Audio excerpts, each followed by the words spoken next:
I didn't just die, I was utterly discarded. After I spent 5 years bleeding myself dry to build Tristan's tech empire and fixing every catastrophic mistake he ever made, he left me dying on the freezing asphalt just to make it to Madison's luxury engagement gala. As my vision faded into permanent darkness, the last thing I heard was his laughter echoing from his car. But the universe has a wonderfully wicked sense of humor. I blinked, taking a breath of sterile air-conditioned air, and opened my eyes to the glaring light of his common application portal exactly 5 minutes before the deadline. This time, I wasn't going to be his savior. I was going to be his architect of ruin. The ticking of the wall clock in the Westbridge High Library sounded like a sledgehammer against my skull. I gasped, my hands flying to my chest, expecting to feel the crushed ribs and the warm, terrifying spread of my own blood. But there was nothing. Just the crisp cotton of my uniform blouse and the steady racing thud of a perfectly healthy heart. I stared at the glowing monitor in front of me. The date in the bottom right corner read, November 1st. Early decision deadline day. I was 18 again. A shudder of pure, unadulterated shock ripped through me, followed immediately by a wave of cold, calculating clarity. I remembered everything. In my past life, this exact moment was the catalyst for my destruction. Tristan Harper, the golden boy of Westbridge, the heir to the Harper real estate fortune, had waited until the absolute last minute to write his personal statement for Yale. His original draft was a grotesque, entitled Disaster, a plagiarized mess he had scraped together from a Reddit thread laced with arrogant anecdotes about how his family's wealth had burdened him with leadership. In that past life, blinded by a pathetic teenage devotion, I had stayed awake for 48 agonizing hours, completely rewriting it. I poured my own soul, my own trauma of losing my grandfather into that essay, twisting the narrative to make Tristan sound like a profound, empathetic scholar who had overcome immense emotional hurdles. That essay got him into Yale. It secured his Ivy League pedigree, which he then used to secure venture capital for a startup. A startup I coded. A startup he stole from me the second it went public, tossing me aside for Madison Montgomery, the heiress who had always looked at me like I was something she scraped off her designer heel. My eyes refocused on the screen. There it was, my beautiful, heartbreaking, meticulously crafted essay sitting right there in the text box ready to be submitted. My finger hovered over the mouse. The memory of the car tires crushing my legs, the sound of Tristan's custom Aston Martin speeding away, burned like acid in my veins. I smiled. It was a terrifying, genuine smile. I clicked inside the text box. I pressed Ctrl+A. The entire brilliant essay highlighted in blue. I hit delete. The box was empty. My heart sang a dark, vicious melody. I opened the minimized folder on the desktop, titled Tristan_drafts, and found his original document. I opened it and let my eyes wash over the atrocious grammar, the run-on sentences, and the blatant, unedited paragraph he had copy-pasted directly from a Wikipedia article about macroeconomics, which still retained the little bracketed citation numbers. It was worse than I remembered. He even had a paragraph whining about how his father forced him to drive a previous year Porsche instead of the newest model, framing it as an exercise in humility. It was an academic suicide note. I copied it. I pasted it directly into the Common App portal. I didn't fix a single comma. I didn't remove the Wikipedia brackets. 12. I left the title exactly as he wrote it. Why I Am the Best Choice for Yale by Tristan Harper. Hey, Chloe. The voice sent a visceral jolt of revulsion down my spine. I turned my head. Tristan was leaning against the edge of the library table, flashing that signature crooked smile that used to make my heart flutter. He smelled of expensive Tom Ford cologne and peppermint gum. He was wearing his tailored blazer, looking every bit the future billionaire he believed himself to be. And standing right behind him, her hands resting casually on his shoulder in a blatant display of ownership, was Madison. She looked down at me, her perfectly glossed lips curled into a patronizing smirk. "Tristan," I breathed, forcing my voice to sound soft, subservient. The actress in me awoke, slipping into the role of the devoted doormat flawlessly. "You finished polishing my golden ticket?" he asked, tapping his ridiculously expensive Rolex. "Deadline's in 3 minutes, babe. Don't tell me you choked." "Oh, Chloe wouldn't choke," Madison chimed in her voice, dripping with fake sugary sweetness. "She's so diligent. It's almost cute how hard she works for you, Tris, like a little assistant." In my past life, that comment had stung, sending me into a spiral of insecurity. Now it was just fuel to the inferno. "I'm done," I said smoothly, turning the laptop screen slightly toward them, just enough so they could see the common app interface, but not the text itself. "I went over every single word, Tristan. It reflects exactly who you are." "Awesome," Tristan said, not even leaning in to read it. He trusted me implicitly, completely unaware that his absolute reliance on me was the blade I was currently holding to his throat. "Hit submit. Let's get out of here. Madison's throwing a party at her pool house." "Of course," I whispered. I dragged the cursor to the bottom of the screen. I checked the box confirming that all the work was original. The irony was so delicious I could taste it. I clicked submit. The screen loaded a little spinning wheel dictating the rest of his miserable life, before flashing a green check mark.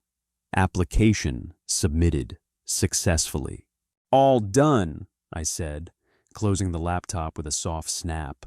Tristan grinned, leaning down to press a quick, careless kiss to my forehead. I suppressed a full-body shudder. "You're a lifesaver, Chloe. Seriously, when I'm running Wall Street, I'll hire you as my secretary. Promise, I'll hold you to that." I smiled back, staring directly into his eyes. "You won't even be running a cash register when I'm done with you." The next 4 months were an exercise in psychological endurance. Every single day, I had to walk the halls of Westbridge High, playing the part of the supportive, slightly invisible girlfriend. I had to sit at the cafeteria table while Tristan bragged loudly about his guaranteed admission to Yale, boasting about his legacy status, which was thin at best, and his killer essay. My dad says the admissions board is practically begging for guys with my kind of entrepreneurial spirit. Tristan announced one Tuesday in February, tossing a grape into the air and catching it in his mouth. Madison, sitting across from him, practically purred. "Obviously, they'd be stupid not to take you. We're gonna rule New Haven, Tris. I already picked out the curtains for my off-campus apartment. You'll practically live there." She didn't even bother hiding her blatant flirting in front of me anymore. In the previous timeline, this had broken my heart, leading to pathetic, tear-filled arguments where Tristan would gaslight me into thinking I was crazy and jealous. This time I took a calm sip of my sparkling water. "It's going to be so exciting for you both," I offered brightly. Tristan looked at me, a flicker of annoyance in his eyes at my lack of jealousy. He wanted me to fight for him. He fed on the desperation of women. "Yeah, well, Chloe's going to be stuck at the community college down the road. But, hey, long distance works for some people, right?" "Right," I agreed amiably. What Tristan didn't know was that I hadn't applied to the local community college. I had spent the last 4 months using the advanced coding and business acumen I retained from my past life to secure a full-ride early admission scholarship to MIT. I had kept it entirely off the grid. As far as the school counselors and Tristan were concerned, my applications had been delayed due to financial hardships. The real masterpiece of my revenge, however, wasn't just my escape. It was the fail-safe Tristan's father had secretly put in place. Albert Harper was a brutal, self-made man who despised his son's laziness. I knew from my past life that Albert had given Tristan an ultimatum: get into an Ivy League or be cut off completely. But Albert had gone a step further. He had secretly paid a non-refundable ironclad tuition deposit to the Ashford Trade Institute, a notoriously grim, grueling vocational school, 2 states over, specializing in heavy machinery repair and plumbing. Albert had forged Tristan's signature on a legally binding enrollment contract that activated automatically the moment Tristan failed to secure a 4-year university acceptance. In my first life, my brilliant essay had saved Tristan from Ashford. He never even knew the trapdoor existed. This time, I was the one who had greased the hinges. As the weeks ticked closer to Ivy Day, Tristan grew increasingly unbearable. He stopped doing his homework entirely. He insulted the teachers, claiming he was above their high school curriculum. He even skipped his final calculus exam, telling Mr. Harrison to forward his zeros to Yale. I watched it all with the detached fascination of a scientist observing a rat in a maze marching happily toward the electrified cheese. The night before the decisions were released, Tristan threw a massive premature acceptance gala at the country club. His parents had footed the bill, assuming his confidence was backed by reality. The ballroom was draped in Yale blue and white. Ice sculptures shaped like bulldogs sat on the tables. I arrived wearing a simple, elegant black dress morning attire for the ego that was about to die. Madison was already there, draped over Tristan's arm in a plunging sapphire gown. "Chloe," she gasped, feigning surprise. "You made it. I wasn't sure you'd want to come given, you know, your own college prospects." "I wouldn't miss tonight for the world," I replied, grabbing a flute of cider from a passing waiter. "Tonight is going to be unforgettable." Tristan clapped his hands loudly, stepping up onto the small stage his father had rented. The music cut out. 200 of our classmates' teachers and local socialites turned their attention to him. A massive projector screen dropped down behind him, displaying his laptop screen. The Common App login page was open. "All right, everyone," Tristan shouted into the microphone, his face flushed with arrogance and expensive champagne. "The portal opens in 2 minutes. I just want to thank my dad for funding this little get-together, Madison for being my muse." He paused, his eyes scanning the crowd until they landed on me. "And Chloe for typing up the words my brain was just too fast to put on paper. Let's show these Ivy League nerds how a Harper does it." The crowd cheered. Madison beamed. I took a slow, deliberate sip of my drink, my heart beating a calm, steady rhythm. Tick, tock. 10 seconds, someone in the crowd yelled. Tristan was practically vibrating. He cracked his knuckles, hovering his finger over the trackpad. The massive screen behind him reflected onto his face, casting him in a harsh, glowing light. 3, 2, 1, refresh. He clicked. The page reloaded. The Yale applicant portal appeared. There was a prominent bold link in the center of the screen, View Status Update. "Here we go, history in the making," Tristan gloated into the microphone. He clicked the link. The page transitioned. There were no digital fireworks. There was no bulldog animation. There was just a stark white page with a block of text. The silence in the ballroom was immediate and deafening. Because the screen was projected at 300 inches, every single person in the room could read the first line clearly.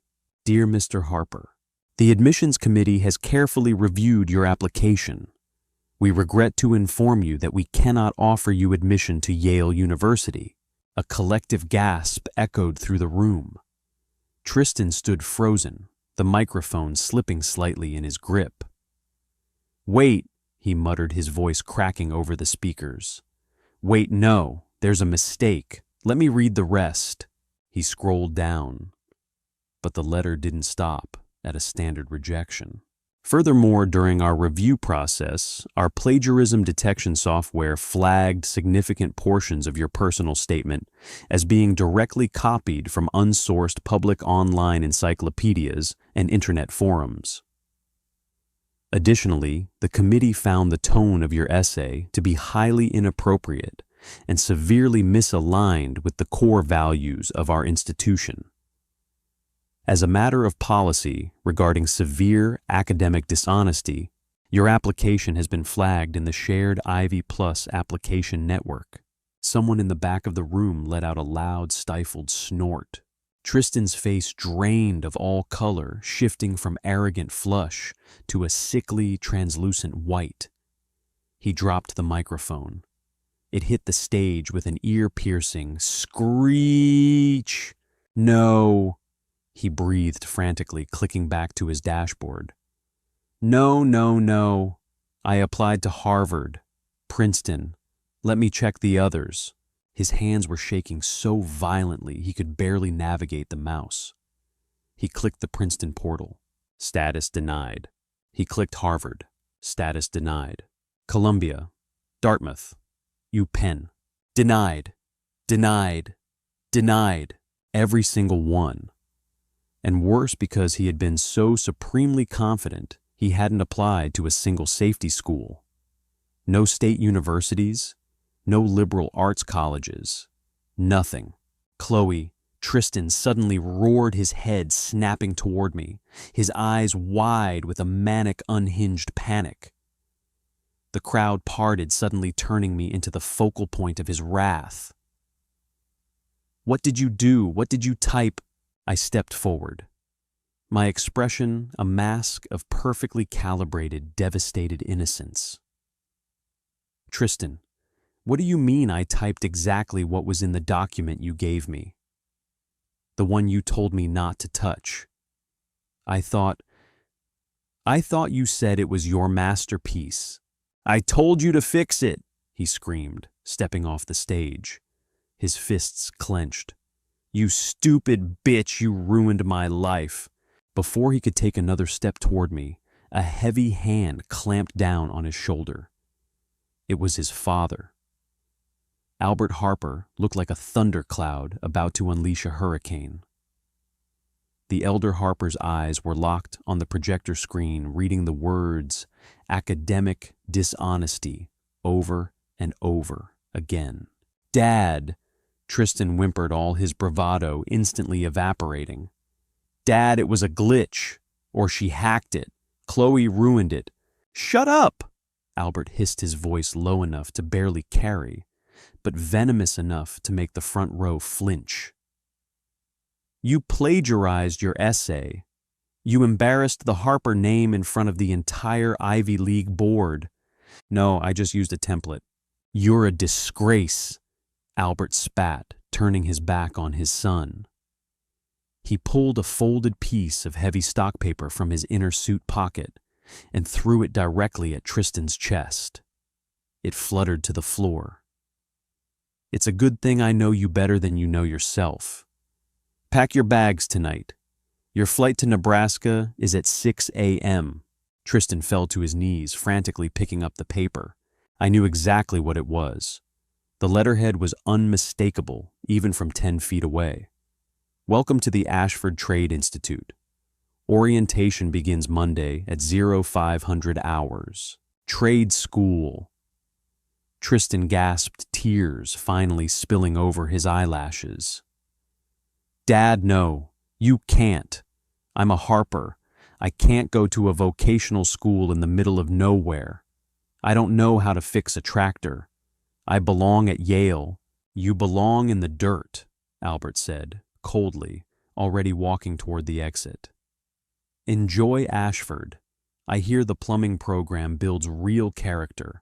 Madison, who had been frozen on stage this entire time, suddenly seemed to thaw. She looked at Tristan sobbing on the floor, holding a trade school pamphlet, and then looked around at the judgmental stares of her wealthy peers.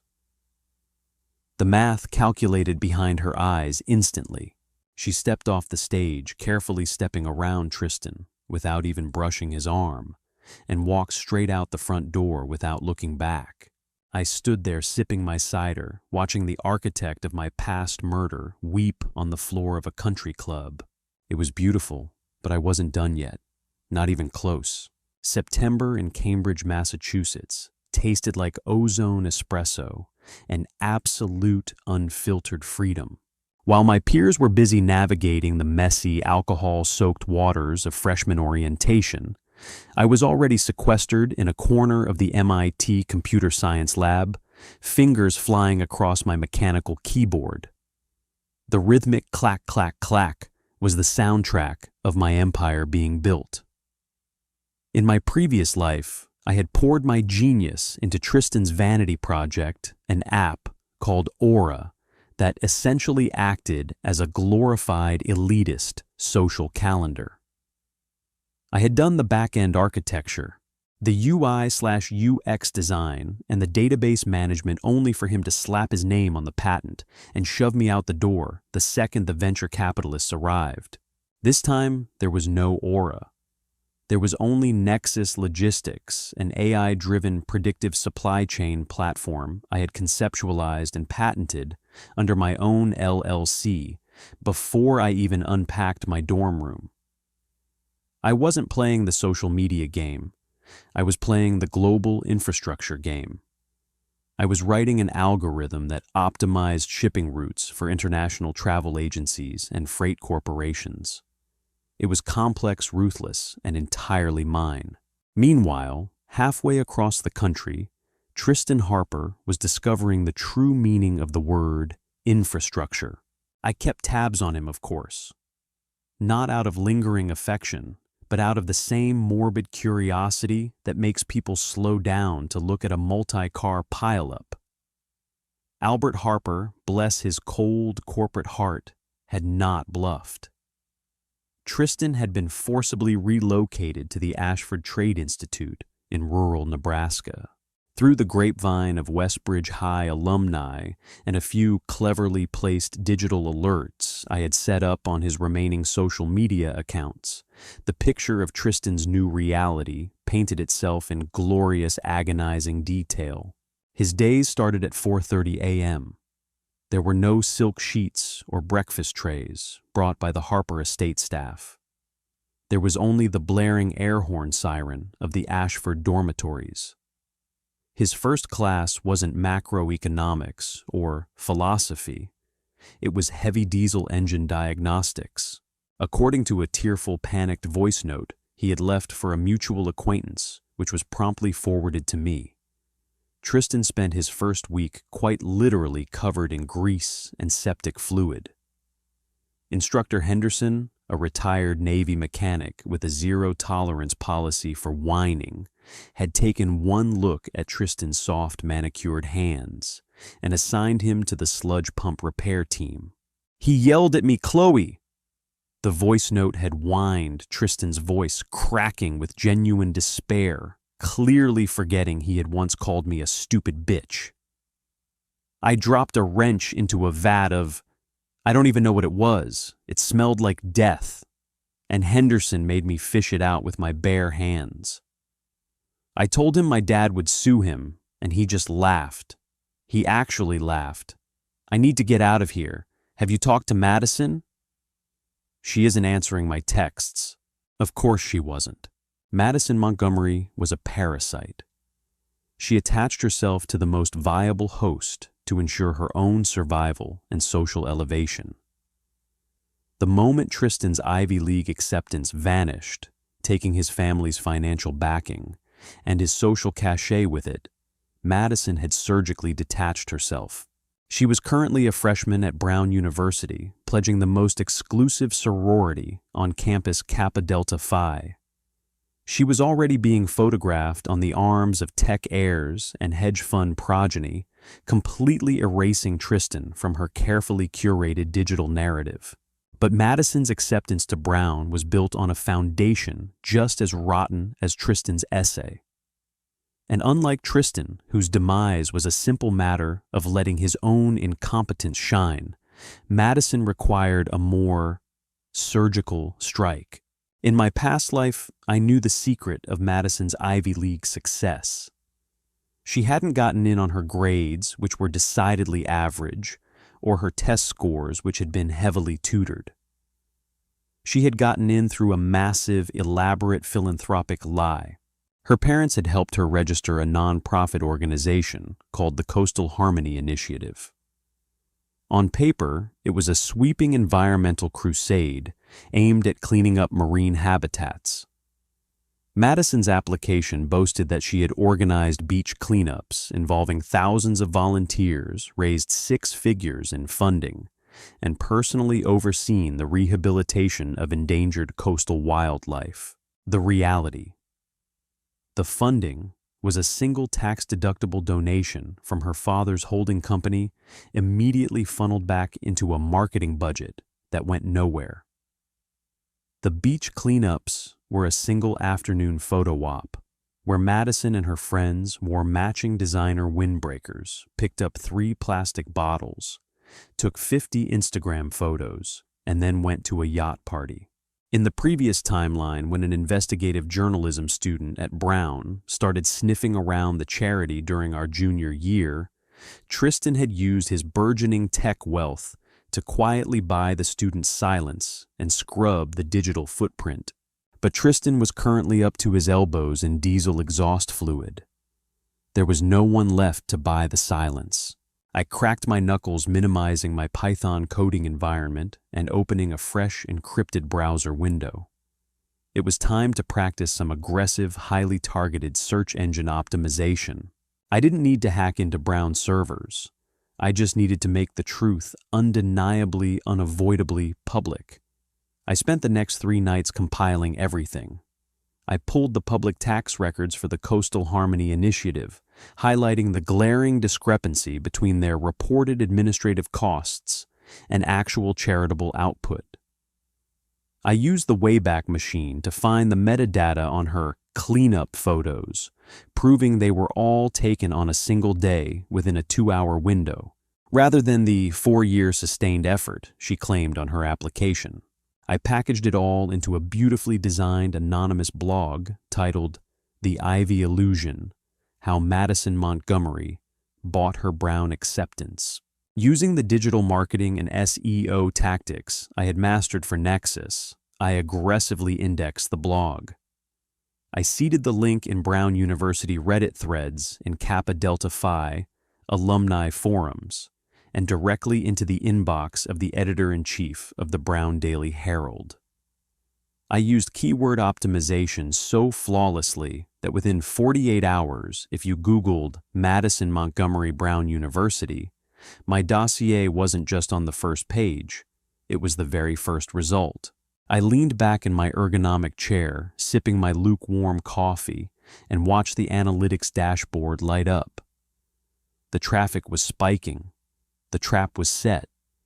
Now it was just a matter of waiting for the jaws to snap shut. The downfall of Madison Montgomery wasn't a quiet affair. It was a spectacular public immolation, and I had a front row seat via the digital shockwaves it sent across the East Coast collegiate network. It happened on a Friday night, precisely during the Kappa Delta Phi final initiation gala. This was the event where the pledges were formally welcomed into the sisterhood, a highly photographed, fiercely guarded social coronation. Madison had apparently bought a $10,000 Oscar de la Renta gown for the occasion, paid for by the same administrative budget of her fake charity. I was sitting in a dimly lit lecture hall at MIT, finalizing a presentation for a venture capital pitch when my phone began to buzz incessantly.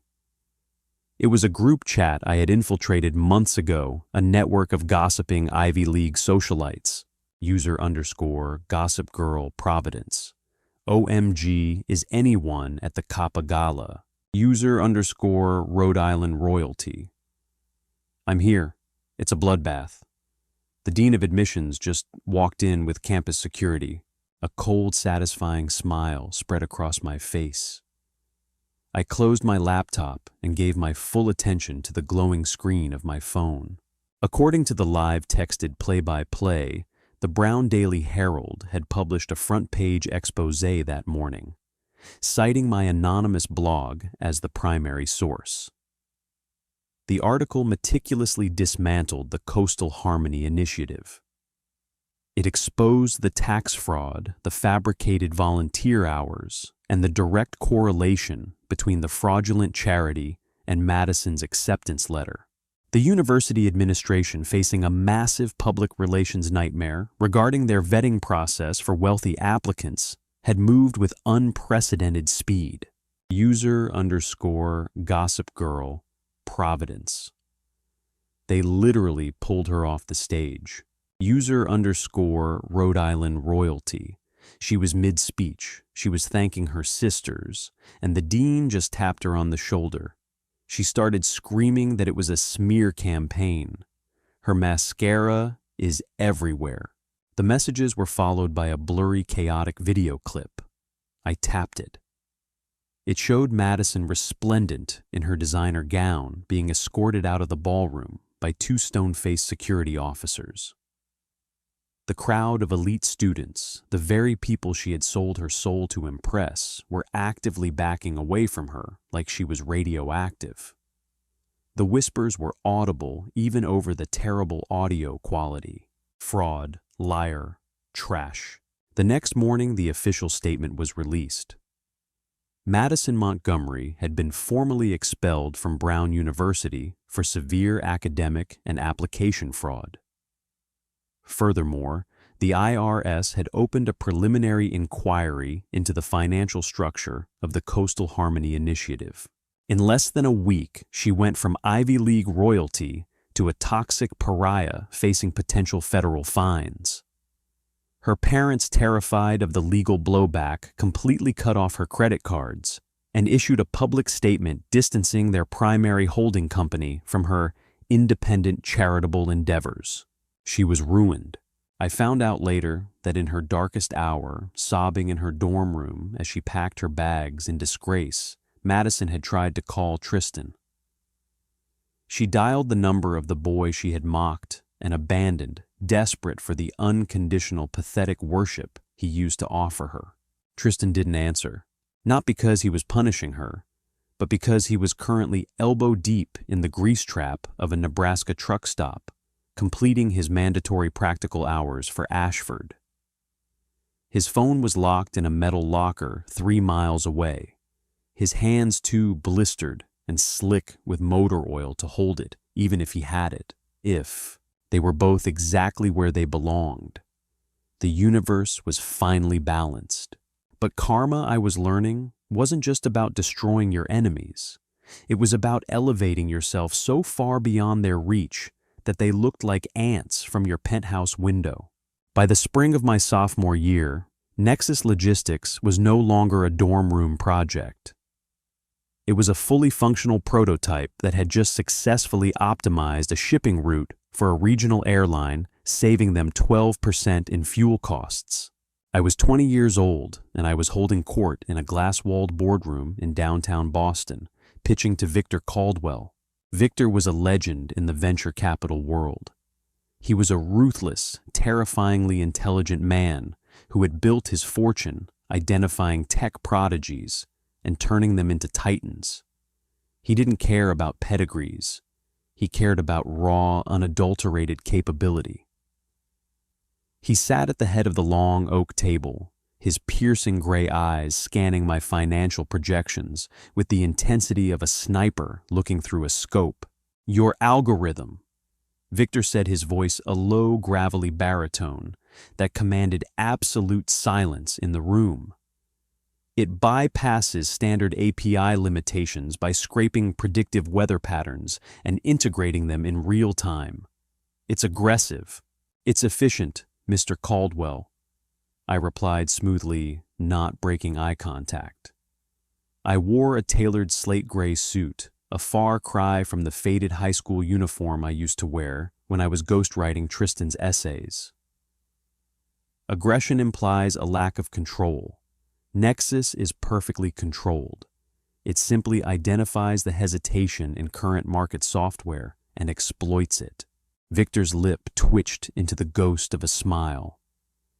He closed the portfolio. I like you, Chloe. You don't apologize for your intelligence.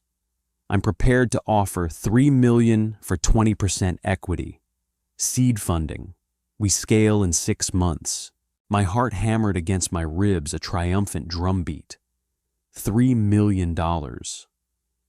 In my past life, I had begged Tristan for a meager salary increase just to pay my grandfather's medical bills, only to be laughed at. Now I was a self-made millionaire before I even had my undergraduate degree. I accept, I said, extending my hand. We shook on it. The deal was done. The ascension was complete. But just as I stepped out of the boardroom, flush with victory and the adrenaline of total success, the receptionist at the front desk caught my eye. She looked incredibly uncomfortable. Ms. Davis? She asked hesitantly.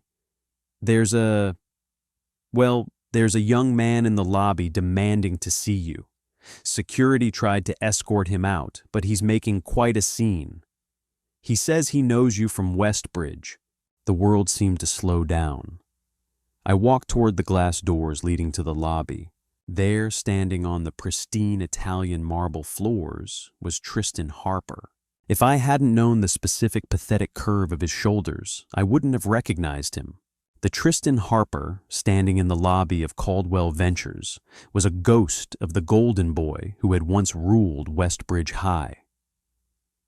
The tailored blazers and Tom Ford cologne were gone. He was wearing a faded grease-stained Carhartt jacket, heavy steel-toed work boots that left dusty tracks on the marble, and a pair of jeans that looked like they had been through a war. His hands, once soft and perfectly manicured, were rough-scarred and perpetually stained with engine grime. His face was gaunt, the arrogance completely hollowed out by 18 months of relentless soul-crushing manual labor at Ashford. He looked up, his eyes landing on me.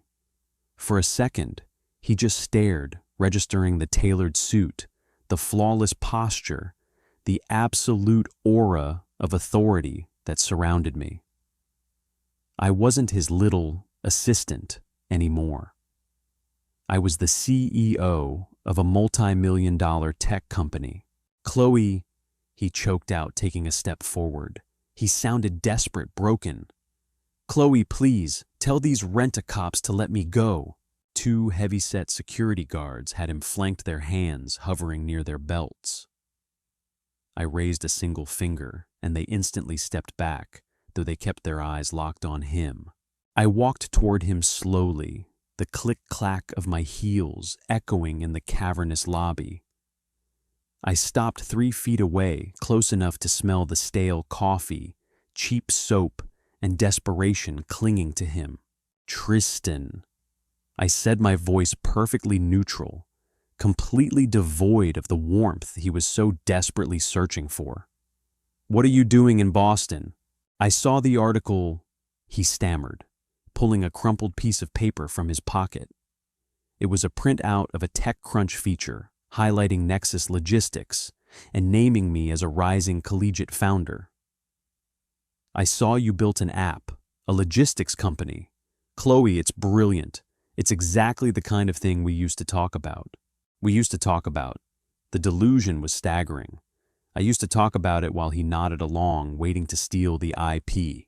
What do you want, Tristan? I asked, cutting through his pathetic attempt at nostalgia. He swallowed hard, looking around the opulent lobby. I need out Chloe. Ashford is killing me. My dad won't even answer my calls anymore. I'm failing half my practicals because I can't rebuild an alternator fast enough. I'm going to get kicked out, and if I do, my dad is going to cut me out of the will entirely. He reached out trying to grab my hand, but I stepped back smoothly, my expression hardening into ice. He flinched, his hands dropping to his sides. "You're a tech genius, Chloe," he pleaded, tears actually welling in his eyes. It was the most genuine emotion I had ever seen from him, and it was entirely fueled by self-pity. "You have your own company now. You have millions of dollars. You can hire me. Give me a job, a VP title, a consultancy, anything. If my dad sees I'm working at an actual tech firm, he'll let me come home. Please." We were a team. A team, I repeated, a low, cold laugh escaping my lips. Victor Caldwell had stepped out of the boardroom, standing silently a few paces behind me, observing the interaction with clinical interest. I didn't care that he was watching. I wanted an audience for this. We were never a team, Tristan. I said, my voice dropping in temperature until it could freeze nitrogen. You were a parasite. I was the host. You used my intelligence to cover your incompetence. You wanted me to do all the work while you took all the glory. That's not true, he begged, his voice cracking. I loved you. I was going to take you to Yale with me. Yale, I mused, tasting the word. The funny thing about Yale, Tristan, is that they actually read the applications. They read the words. Tristan froze. His tear-filled eyes widened, a flicker of genuine confusion breaking through his panic. What do you mean it was a glitch? The software flagged my essay. It wasn't a glitch, I whispered, stepping closer to him, lowering my voice, so only he and I could hear the absolute truth. I wanted to watch the realization snap his reality in half. Your original draft was a plagiarized, pathetic joke. You handed it to me and told me to fix it. And I did. Tristan's breathing hitched. You fixed it. Then why did I get rejected? I didn't submit my fixed version, Tristan, I said, savoring every single syllable. I highlighted my brilliant, perfect essay, and I deleted it. I submitted your original plagiarized draft exactly as you wrote it. Every stolen Wikipedia quote, every arrogant, brain-dead sentence. The color drained from Tristan's face so fast I thought he might pass out. His jaw went slack. The years of confusion, of wondering how his perfect life had derailed so spectacularly, finally crystallized into absolute terrifying clarity. You, he whispered, his voice trembling with a mixture of horror and profound betrayal. You did this. You sent me to Ashford. No, I replied, standing tall, the master of my own destiny. I just stopped saving you from yourself. Your own mediocrity sent you to Ashford. Your own father sent you to Ashford. I just stepped out of the way and let gravity do its job. You bitch! Tristan suddenly roared, his face contorting into a mask of pure, ugly rage. He lunged forward, his fists raised. He didn't even make it a full step. The two security guards slammed into him, tackling him to the marble floor with a sickening thud. Tristan thrashed, screaming obscenities, fighting like a trapped animal as they pinned his arms behind his back and dragged him toward the revolving doors. You ruined my life, he shrieked, the sound echoing off the glass walls as people in the lobby stopped to stare. I'll kill you. I swear to God, Chloe, I'll destroy you. I stood perfectly still, watching him being hauled out into the unforgiving Boston street. You can't destroy me, Tristan, I said softly to the empty space he left behind. I'm already the architect. Victor Caldwell walked up beside me, his hands resting casually in his pockets. He looked at the scuff marks Tristan's boots had left on the floor and then looked at me, a glimmer of profound respect in his steely eyes. "Old friend of yours?" Victor asked mildly. "Just a piece of outdated software," I replied, turning away from the door and looking back toward the boardroom, toward the future I had violently, unapologetically carved out for myself. I deleted the files. Let's get back to work. 6 months after Tristan Harper was violently ejected from the lobby of Caldwell Ventures, Nexus Logistics stopped being just a promising startup and became an unavoidable corporate leviathan. With Victor Caldwell's seed money and my unyielding algorithm, we didn't just scale, we conquered. By my junior year at MIT, I was managing a team of 50 senior developers. We secured contracts with 3 major transatlantic shipping lines, effectively controlling the digital nerve center of East Coast freight. I was no longer the quiet girl from Westbridge High who did people's homework for a smile. I was the CEO of a company valued at $40 million, and I hadn't even ordered my graduation cap and gown. To solidify our expansion, Victor introduced me to the apex predators of the financial world. One of them was Harrison DuPont, a senior partner at the intensely private equity firm, DuPont and Hearst. Harrison was a man who didn't invest in companies. He invested in monopolies. He wanted a piece of Nexus, and to discuss the terms of a massive Series A funding round, he invited me to the Wellington Room. The Wellington Room was the most exclusive dining establishment in Boston. It didn't have a Michelin star. It didn't need one. Getting a reservation required either a congressional seat, a billion-dollar net worth, or a 6-month waiting list. It was the exact kind of place the Montgomery family used to frequent back when their fraudulent charity was functioning as their personal piggy bank. I arrived wearing a custom-tailored ivory suit, my hair pulled back into a severe, elegant clasp. The maitre d' rushed forward to take my cashmere coat, bowing slightly. "Ms. Davis, Mr. DuPont is waiting for you at his usual table," he murmured, gesturing toward the back of the dimly lit mahogany-paneled dining room. I walked through the sea of hushed conversations and clinking crystal. Harrison DuPont stood as I approached, kissing my cheeks in the European fashion before we sat. The table was tucked into a private alcove overlooking the sparkling Boston skyline. "Chloe," Harrison smiled, pouring me a glass of a Bordeaux that likely cost more than my first car. "Your quarterly projections are terrifying, in the best possible way. You're bleeding out the legacy logistics software companies. Legacy software is built on the assumption that supply chains are static," I replied, taking a sip of the wine. It tasted like crushed velvet and victory. "My algorithm assumes chaos. It anticipates the disruption before the disruption even occurs. It's not about tracking the cargo, Harrison. It's about predicting the weather the dock strikes, the fuel fluctuations, and routing around them in milliseconds." We were deep in the weeds of valuation and equity dilution when the sommelier approached our table, followed closely by a junior server carrying the appetizer tray. I didn't pay attention to the server at first. I was busy dismantling Harrison's argument about board seats. But as the server leaned over to set down the plate of seared scallops, her hand trembled violently.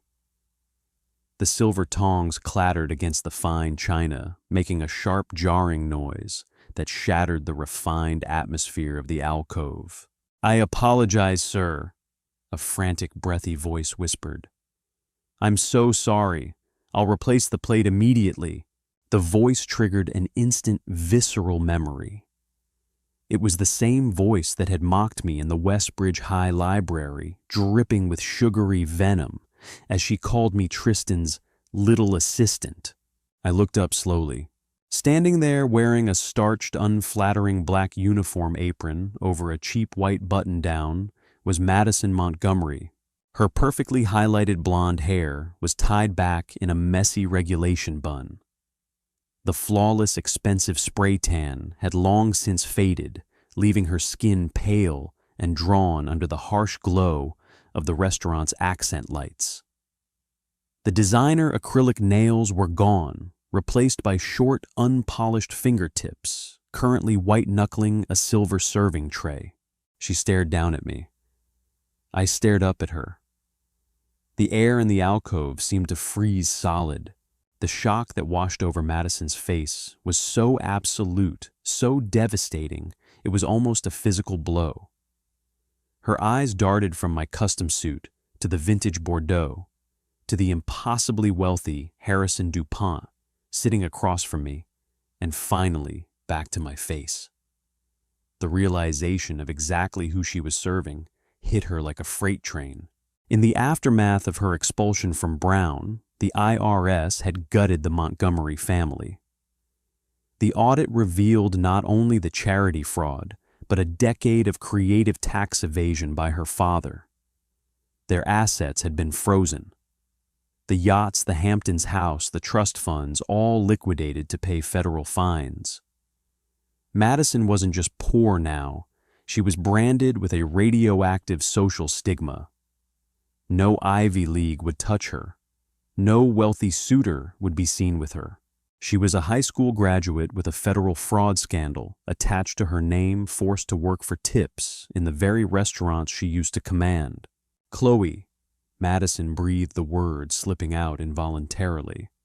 It sounded like a gasp for air. Harrison DuPont frowned, looking between us. "Do you know this server, Chloe?" I leaned back in my plush velvet chair. I didn't smile. I didn't gloat. Gloating was for amateurs. True power was absolute terrifying indifference. We went to high school together. "Harrison," I said calmly, my voice smooth and loud enough for the neighboring tables to hear. "Madison used to run a charity, before the federal indictments, of course." Madison's face flushed a violent mottled red. Tears of utter, profound humiliation welled in her eyes. She opened her mouth to speak, to defend herself, or perhaps to beg, but nothing came out. The girl who had built her entire identity on making others feel small was now microscopic. "Ah," Harrison said, his tone instantly turning icy. He waved his hand dismissively at Madison. "Bring a fresh plate, and please do try to keep your hands steady. We are discussing a $90 million valuation." Madison flinched as if she had been struck. She grabbed the tray, her hand shaking so badly the silverware rattled against the plates. She didn't look at me again. She turned and practically sprinted back toward the kitchen, her head bowed in absolute defeat. I took another calm sip of my wine and looked back at Harrison. "Now," I said, returning to the spreadsheet on my tablet, "about those voting rights." I didn't think about Madison Montgomery for the rest of the night. Her destruction was complete. She was a ghost haunting the halls of the life she used to own. And I was too busy building an empire to look at ghosts. As my senior year approached, Nexus Logistics had outgrown the Boston office. We expanded to a sprawling state-of-the-art campus in Silicon Valley, but I kept a penthouse suite in New York City for high-level acquisitions. It was in this New York boardroom, a massive expanse of steel and reinforced glass overlooking Central Park, that the final piece of my revenge fell perfectly into place. It started with a crisis in the commercial real estate sector. A massive bottleneck in international steel and lumber shipping had brought dozens of luxury high-rise projects on the East Coast to a grinding halt. Ships were stranded at ports, waiting weeks to unload. Rail lines were hopelessly backlogged. Time is money in real estate, and the delays were hemorrhaging millions of dollars a day for the developers. The hardest hit was Harper Global Estates, the crown jewel of Albert Harper's empire. Albert had over-leveraged his company to build a trio of massive, ultra-luxury residential towers in Manhattan. Without the raw materials to finish the skeletal frames before winter, the bank loans would default. He was facing total bankruptcy.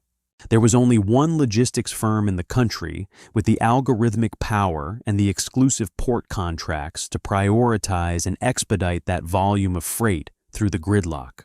Nexus Logistics. Albert Harper's legal team had reached out to my acquisitions department begging for an emergency consultation. They requested a meeting with the CEO. I happily obliged. At 10 a.m. on a Tuesday, my secretary escorted Albert Harper into my boardroom. The man who had ruthlessly banished his own son to a Nebraska trade school looked 10 years older than the last time I saw him at the country club. The stress of impending financial ruin had carved deep canyons into his face. His tailored suit looked a little too loose. He walked into the room flanked by two nervous-looking corporate lawyers. I was sitting at the head of the long glass table, my back to the window framed by the NYC skyline. "Mr. Harper," I said, my voice cutting through the silence of the room. Albert stopped dead in his tracks. He blinked, rubbing his eyes, as if the lighting was playing tricks on him. He recognized me. Of course he did. He remembered the quiet, mousy girl who used to sit in his living room, typing up his son's homework while Tristan played video games. Chloe Davis. Albert stammered, all his practiced aggressive business acumen instantly evaporating. He looked at the plaque on the door, then at the digital presentation on the screen bearing the Nexus logo, and then back at me. You are the CEO of Nexus. I am the founder and CEO, yes, I replied, gesturing to the leather chairs opposite me. Please take a seat. I understand Harper Global is experiencing some supply chain turbulence. Albert practically fell into the chair. His lawyers, oblivious to the history between us, immediately began pulling out stacks of paper. Ms. Davis. The lead lawyer began clearing his throat. We are in a critical position. We need a guaranteed freight routing contract for 40,000 tons of structural steel from Rotterdam to the port of Newark, bypassing the current queue. We know Nexus holds priority access to the primary offloading docks. We are prepared to offer a premium rate. A premium rate won't save your towers, Mr. Harper. I interrupted smoothly, ignoring the lawyer and locking eyes directly with Albert. If those materials don't arrive in 3 weeks, you default on your mezzanine loans. The bank sees the properties. Harper Global collapses. Albert swallowed hard, a bead of sweat tracing down his temple. He knew I had the exact measure of his desperation. What do you want, Chloe? Name your price. If it's revenge for how Tristan treated you, please. He's already gone. I disowned him. He failed out of Ashford, and I haven't spoken to him in 2 years. I cut him off completely. He's nothing. The callousness with which he spoke about his own son was chilling, but I didn't care about Tristan's fate. Tristan was already a memory. This isn't about Tristan, Albert, I said coldly. This is about business. I don't want your money. I don't want a premium rate. I slid a sleek black folder across the glass table. It stopped precisely in front of Albert. I want equity, I stated. Albert's eyes widened. He opened the folder with shaking hands. This is a hostile takeover proposal. You're asking for 49% voting shares in Harper Global Estates in exchange for the freight routing. You're trying to take half my company. I am offering to save half your company, I corrected, leaning forward. Without me, you have 0% of nothing. You'll be selling your personal assets to pay off the bank penalties. You'll be utterly ruined. The lawyers started protesting loudly, slamming their hands on the table, calling the terms extortionary, predatory, and impossible. I didn't blink. I kept my eyes locked on Albert. I watched the realization dawn on him. I watched the mighty, ruthless Albert Harper realize that the teenager he had barely acknowledged in his own home now held the power of life and death over his legacy. "You orchestrated this," Albert whispered, his voice trembling. "You bought up the priority port contract specifically to choke me out." "I optimized the supply chain, Albert," I replied with a chilling, perfect smile. "You just happen to be the weak link in the chain. Sign the contract. You keep your name on the building, but Nexus controls the board. You work for me now." Albert looked down at the contract. He looked at the gleaming New York skyline behind me, a skyline he used to believe he owned. Then slowly, with the agonizing reluctance of a king surrendering his crown, he pulled a gold fountain pen from his pocket. He signed his name on the dotted line. I had done it. I hadn't just destroyed the boy who wronged me. I had conquered the empire that birthed him. The air inside the New York Stock Exchange was electric. It smelled of ozone, old money, and adrenaline. It was a crisp Tuesday morning in October. I was 22 years old, standing on the legendary balcony overlooking the chaotic, screaming trading floor. Today was the initial public offering of Nexus Logistics. Victor Caldwell stood to my right, beaming with the pride of a shark who had just found the ultimate apex predator. Harrison DuPont stood to my left. Behind me were my lead developers, my board members, and standing quietly in the back row, Albert Harper, who now answered to my financial committee. As the digital clock above the floor ticked down to 9:30 a.m., I looked out over the sea of traders. This was the pinnacle. This was the absolute, undeniable proof of my existence, my intellect, and my rebirth. In my past life, I had died on cold asphalt, my brilliant mind exploited, discarded, and forgotten. I had been a stepping stone for a mediocre boy born into wealth. I had bled for someone else's dream. Not this time. I grabbed the heavy wooden gavel. The crowd below began to chant the countdown. 10, 9, 8. In a diner somewhere in the desolate outskirts of Reno, Nevada, a small, greasy television above a deep fryer was tuned to CNBC. Tristan Harper, wearing a stained uniform bearing the logo of a third-rate truck stop, paused halfway through, wiping down a sticky Formica table. The pungent smell of stale grease and burnt coffee filled his lungs. His hands were permanently calloused, his fingernails chipped and black with engine oil. The arrogant spark that had once defined his eyes was entirely dead, replaced by the hollow, vacant stare of a man who had realized too late that he was entirely unremarkable. He looked up at the television screen. 3, 2, 1. The camera zoomed in on my face. I brought the gavel down with a resounding crack, ringing the opening bell. The trading floor erupted into deafening cheers. Confetti rained down from the ceiling. The ticker symbol, NEXL, flashed across the massive digital screens opening at a staggering $85 a share, instantly making me one of the youngest self-made billionaire CEOs in American history. On the screen, Tristan saw me radiant, powerful, untouchable. He saw the woman who had once rewritten his homework, now rewriting the global economy. He saw the empire he could have been a part of, the brilliant mind he had taken for granted, slipping away into the stratosphere while he was trapped in purgatory. He didn't scream. He didn't cry. He simply dropped the dirty rag onto the floor, staring at the screen as the CNBC anchors gushed over the genius of Chloe Davis.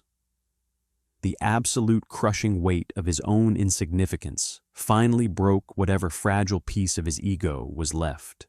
"Hey, buddy," a trucker yelled from a booth, snapping his fingers. I asked for a refill on the coffee 5 minutes ago. Move it. Tristan blinked, tearing his eyes away from the screen. He picked up the coffee pot. Sorry, he muttered, his voice a broken, raspy whisper. Coming. Back in New York, I set the gavel down. The cheers washed over me, a symphony of triumph. I had been reborn into the ashes of a stolen life, given a single fleeting window to change my fate. I didn't just fix the errors of my past. I obliterated them. I let Tristan and Madison drown in the shallow puddles of their own vanity. I didn't need to destroy them. I merely stopped holding their heads above water. Karma isn't a mystical force that magically balances the scales of the universe. Karma is a blade. And in this life, I made damn sure I was the one holding the handle. As the reporters swarmed the balcony, shouting questions, demanding to know the secret to my incredible meteoric rise, I just smiled. I looked directly into the lens of the nearest camera, knowing that somewhere in the miserable depths of his ruined life, Tristan Harper was watching. The secret, I said, my voice carrying clearly over the roar of the trading floor, is knowing exactly what you're worth, and never ever letting someone else write your story. The camera flashes strobed like lightning, cementing my legacy in digital stone. The past was dead. The architect had arrived. And the empire I built was finally, permanently my own. And that is how you rewrite your destiny. Chloe didn't just get revenge. She built an absolute empire on the ashes of those who tried to use her. What did you think of that ultimate corporate checkmate against Albert Harper? If you loved watching Chloe transform from a used ghostwriter into a billionaire CEO, you have to smash that like button right now. Share this story with anyone who needs a reminder to never let someone else take credit for their brilliance. Don't forget to subscribe and hit the notification bell so you never miss a dose of pure, satisfying karma. Sound off in the comments, would you have fired Tristan if he showed up in your lobby, or had security throw him out like Chloe did? Stay ruthless, and I'll see you in the next video.